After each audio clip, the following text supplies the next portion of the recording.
जानते हैं इस टाइम बहुत हाईलाइट मामला चल रहा है बर्रा आर्ट का, जिसमें मॉब ब्लीचिंग का भी मामला आया है सामने। कई जगह पे ये चल रहा है, बजरंग दल के लोग गुंडे तो बिल्कुल उतर आए हैं, जिससे कांग्रेस के कार्यकर्ता आज यहाँ पर उपस्थित है एसएसपी निवास ऑफिस से। आइए हम इनसे बात करते हैं और जानते हैं कि उन्होंने ज्ञापन में क्या कहा है और उसके मांग क्या करी है, न्याय की क्या मांग की है। सर आप बताइए, जो आपने अभी ज्ञापन दिया है, इससे न्याय की आपने क्या मांग की है? देखिए, जैसे कि आपने भी एक बात बोली कि मॉब लिंचिंग का मामला चल रहा है बर्रा आर्ट में। पहले तो बता दूं कि खालसा दल इस मामले में कांग्रेस कमेटी के सहयोगी दल के रूप में बन के उभर के निखरा है और अल्पसंख्यक की बात को रखते हुए कमिश्नर साहब को हम लोग ये ज्ञापन देने आए हैं कि इस मामले की पुख्ता जांच की जाए और अगर हो सके तो इसमें धाराएं बढ़ा के आरोपियों पर उचित कार्रवाई और दंडात्मक कार्रवाई की जाए, ताकि अल्पसंख्यकों को ये लग सके कि ये सरकार सबके भले की और सबके उचित न्याय की बात करती है। जैसा कि अभी कल आया था, कुछ लोग गए थे वहां पर और सुनने में आ रहा है कि उनके ऊपर अभी कोई कार्रवाई ज्यादा की नहीं गई है। इसके लिए आप लोग ने क्या किया है? देखिए, ऐसा है कि प्रशासन अपना लगातार काम कर रहा है, लेकिन हाँ, जिज्ञासाएं ज्यादा है और हम लोग चाहते हैं कि प्रशासन, क्योंकि दो बातें हैं, जुडिशली को अपनी बात रखना इस संविधान की एक मानवाधिकार के माध्यम से भी और संविधान के माध्यम से हमारा अधिकार है। हमें लगता है कि पुलिस इसमें और भी उचित कार्रवाई कर सकती है। हम लोग चाहते हैं माननीय कमिश्नर साहब के माध्यम से, माननीय जुडिशली के माध्यम से, माननीय एसओ साहब के माध्यम से कि इसमें और उचित कार्रवाई करते हुए धाराएं बढ़ाई जाए और आरोपियों को जेल भेजा जाए, ताकि उचित लोगों को न्याय मिल सके और सौहार्द का माहौल बन सके। इसी की जो केस को फॉलो कर रहे हो उनके एडवोकेट इमरान एडवोकेट से, आइए उनसे हम बात करते हैं और जानते हैं उनसे कौन कौन सी धाराएं या कौन कौन से स्टेज लगाने की कोशिश करी जा रही है, जिससे उन परिवार जो गरीब रिक्शा चालक था उसके ऊपर कल जो हुआ है, ऐसा कांड हुआ है, उसके देखते हुए आइए हम वकील साहब से बात करते हैं और जानते हैं कि इनके ऊपर क्या कार्रवाई करी जाएगी। देखिए, अभी तो पुलिस ने हल्की धारा में मामला ये पंजीकृत किया है 323, 504, 506। ये कोई बड़ा मामला नहीं, क्योंकि ये मामला उससे हट के है, क्योंकि ये पूरे देश भर में एक आरएसएस और बजरंग दल का एक सामूहिक रूप से पूरा प्रोपेगेंडा चल रहा है। वो चाहते हैं कि देश में नफरत का माहौल पैदा हो, जो आपसी भाईचारा है वो सौहार्द खत्म हो। इसके क्रम में ये पूरे देश में कहीं जो भी असंख्य लोग मिलते हैं, चाहे मुस्लिम समुदाय के हो, सिख समुदाय के हो, क्रिश्चियन समुदाय के लोग हो, उनको मारते पीटते हैं और उसका वीडियो वायरल करते हैं, जिससे एक समुदाय विषय एक गलत मैसेज जाता है। तो हमारा ये इनकी एक प्रतिक्रिया जो है, जो क्रिया और प्रतिक्रिया की राजनीति चली आ रही है, ये खत्म हो। इनके साथ हम अपने मुख्यमंत्री जी से, राज्यपाल जी से और माननीय प्रधानमंत्री जी से ये कहेंगे, निवेदन करेंगे कि ऐसे दल जो है जो आतंक का कार्य कर रहे हैं देश में फैलाने का, उनके खिलाफ सख्त के साथ राष्ट्रपति के तहत और एनएसए के तहत जो भी कार्रवाई हो वो की जाए। अगर आज नहीं की गई तो ये देश को टूटने से कोई रोक नहीं सकता और देश के एक जो है क्या नाम गृह युद्ध में चला जाएगा, क्योंकि घटना दिन बढ़ रही है। तो इसको हमारा यही है कि इनके कम से कम राष्ट्रता बढ़ाई जाए, यूपी एनएसए लगाई जाए इनके ऊपर, और इनको जितने भी है वो जो वीडियो वायरल हुआ है उसके माध्यम से हम लोग आए हैं। कांग्रेस पार्टी इसके समर्थन में है। ये एक जगह का वीडियो नहीं, जगह जगह पे ये कांड इस तरह का हो रहा है।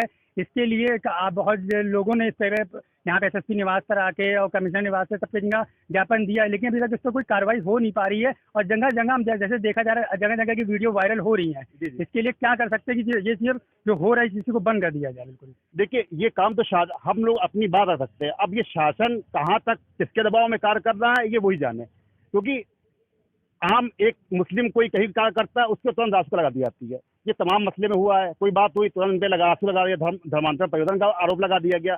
और एक मुस्लिम समुदाय अपनी बात रखता है या अपनी बात रखता है तो ये कहीं ना कहीं एक तुष्टीकरण की राजनीति भी हो रही है देश के अंदर। ये पूरी तुष्टीकरण एक जो है एक विशेष वर्ग को लेकर कर रहे हैं कि इलेक्शन आ रहे, इलेक्शन है, माहौल खराब किया जाए, क्योंकि सरकार जो है हमें दिखता है जो चीजें हैं वो सही अपने जो काम करना चाहिए। शासन को ना कहीं सड़क है, ना बिजली की व्यवस्थाएं हैं, ना रोजी रोजगार है, इसलिए सब चीजें वो एक धार्मिक ध्रुवीकरण करना चाहती है। तो ये पूरा एक प्रोपेगेंडा उसकी तरह कार्य कर रही है जी। और बाकी अब जैसे कि बताया वकील साहब ने कि एक राजनीति का मुद्दा आई, राजनीति के कुछ लोग उपस्थित है कांग्रेस के, इनसे भी हम बात करते हैं। क्या ये राजनीति जो चुनाव आने वाले 2022 के चुनाव आने वाले हैं, क्या इसमें फिर यह हिंदू मुसलमान करके वोट के चक्कर में ये सब चीज़ आप बताएंगे आज ये क्या इसी विषय में सब चल रहा है, जो हिंदू मुसलमान को अलग करके ये वोट की राजनीति चल रही है? भाई उनके पास और कोई मुद्दा ही नहीं है, क्योंकि अगर ना तो रोजगार का उनके पास मुद्दा है, ना किसी के कोई और मुद्दा है उनके पास। और हम सबसे बड़ी बात तो ये कहना चाहते हैं कि वो ज़रा से मसले के ऊपर तो लोगों के ऊपर राशुका लगा देते हैं। अगर लोग नारे लगाते हैं तो उनके लिए चौराहों में पोस्टर लगा दिए जाते हैं, उनके ऊपर राशुका लगा दी जाती है। और आज इतनी बड़ी घटना हो रही है मॉब लिंचिंग, तो वो खामोश क्यों बैठे हैं? अब तक उनको मीडिया के सामने आ जाना चाहिए और लगा दें राशुका उनके ऊपर। लेकिन इसी से ये समझ में आता है कि शायद कहीं ना कहीं उनकी भी चाहत यही होगी कि यही सब हो, इससे ही मेरा माहौल बनेगा और इससे ही हम इलेक्शन निकाल पाएंगे, क्योंकि इनके पास और कोई मुद्दा है नहीं। तो ये सब राजनीति का खेल है सब। जैसा कि आपने देखा कि कांग्रेस के जो कार्यकर्ता उन्होंने बताया कि सचोटा ये राजनीति का ही खेल है, और उनके वकील से भी बात हुई, उनका भी यही कहना है। कैमरामैन मोहम्मद नफीस के साथ मैं कानपुर एरिया हेड इरशाद अहमद, मानव अधिकार मीडिया, सच आप तक, कानपुर नगर।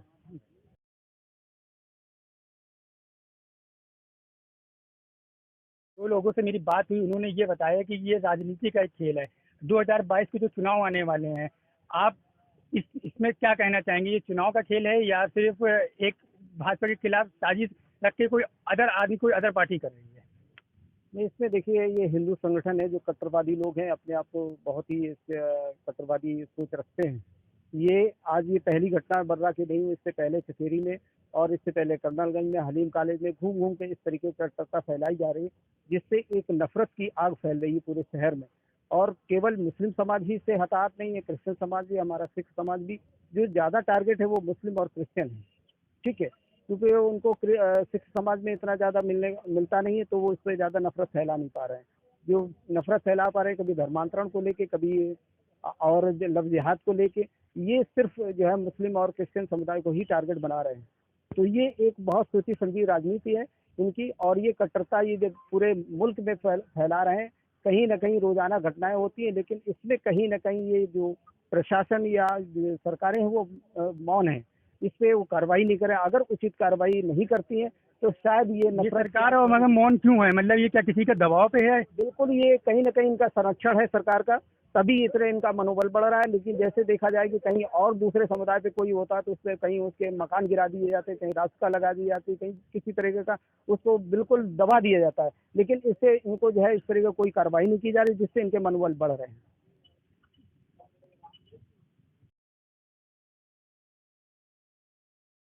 हमारे साथ मौजूद हैं, आइए हम इनसे भी बात करते हैं और जानते हैं कि मॉब लिंचिंग का मामले के बारे में क्या कहना चाहते हैं। आए दिन ये जो घटनाएं हो रही हैं, इसको देखते हुए बहुत गलत हो रहा है। ये हिंदुस्तान जो हिंदू मुस्लिम एकता का प्रतीक कराया जाता था, एक दिन एक साथ रहकर एक साथ त्यौहार जो मनाया जाता था, लेकिन आज ऐसा नहीं है। या ये किसी पार्टी की साजिश है या किसी प्रशासन इतना क्यों दबाव में है? आइए हम इनसे बात करते हैं। प्रशासन, इतनी वीडियो वायरल हो रही है लेकिन प्रशासन इस पर कोई एक्शन नहीं ले रहा, इसके बारे में क्या कहना चाहेंगे?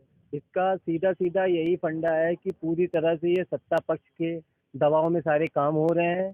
पुलिस कमिश्नरेट लागू होने के बावजूद बहुत हल्की धाराओं में 100, 506, 504, 323 ये सब मामलों में पुलिस ने बताया है, जबकि कमिश्नर साहब ने बताया है कि इसमें 7 साल का प्रावधान है। जो पूरी तरह से झूठ बताया है। इसमें मुश्किल से मुश्किल 1 या 2 साल का सजा का प्रावधान है। और जो जितने भी आरोपी थे वो तुरंत जेल से छूट भी गए हैं, सब बाहर हैं। आप सभी लोग जानते हैं, वो इस समय सब लोग बाहर हैं। तो इसमें से कुल मिला के इनको मामले को बहुत आगे बढ़ाना था और इस चीज़ पे उनपे NSA लगाना था। हम पूरी तरह से मांग करते हैं कि इन पे NSA की कार्रवाई हो। शासन ने बहुत दुरुपयोग किया है। अच्छा, ये बताइए, अगर प्रशासन इस पर एक्शन नहीं ले रहा है, क्या ये इसी तरीके से ये चलता रहेगा? कई बार देखा गया है कि जगह जगह पे आया है, जैसे भी बताया गया था, कुछ कांग्रेस के लोग, सेवा दल के लोग खड़े थे यहाँ पे, उन्होंने बताया कि हर जगह ये चल रहा है। आए दिन किसी का ऐसा नहीं कि सिर्फ मुस्लिम फैमिली को ही परेशान किया जा रहा है, क्रिश्चियन फैमिली है, दलित लोग हैं, सभी इस तरीके से सबको परेशान किया जा रहा है। इसके बारे में आपको क्या कहना है कि मतलब कब तक चलता रहेगा? अब आए दिन SP ऑफ निवास या कमिश्नर निवास पे या ऑफिस पे आके ये सब दिया जा रहा है ज्ञापन, लेकिन इस पर कोई असर नहीं हो रहा है। जी, असर नहीं हो रहा है। इसका पूरा मुख्य कारण है कि केंद्र में भी भाजपा और राज्य सरकार में भी भाजपा, जो उनके इशारे पे ही सारे काम चल रहे हैं। उन्होंने धार्मिक भावनाओं पे ठेस पहुंचाने के लिए ऐसा कर दिया है कि जितना भी आप इसके खिलाफ करेंगे, माहौल बिगाड़ेंगे इन अल्पसंख्यक के खिलाफ, उतना ही आपको पार्टी में हाईकमान में प्रमोशन मिलेगा। तो इसका सीधा कारण यही है कि चुनाव नज़दीक है और चुनाव के ही कारण ये सब हो रहा है। और जहाँ जहाँ चुनाव होगा वहाँ ये सब घटनाएं होंगी।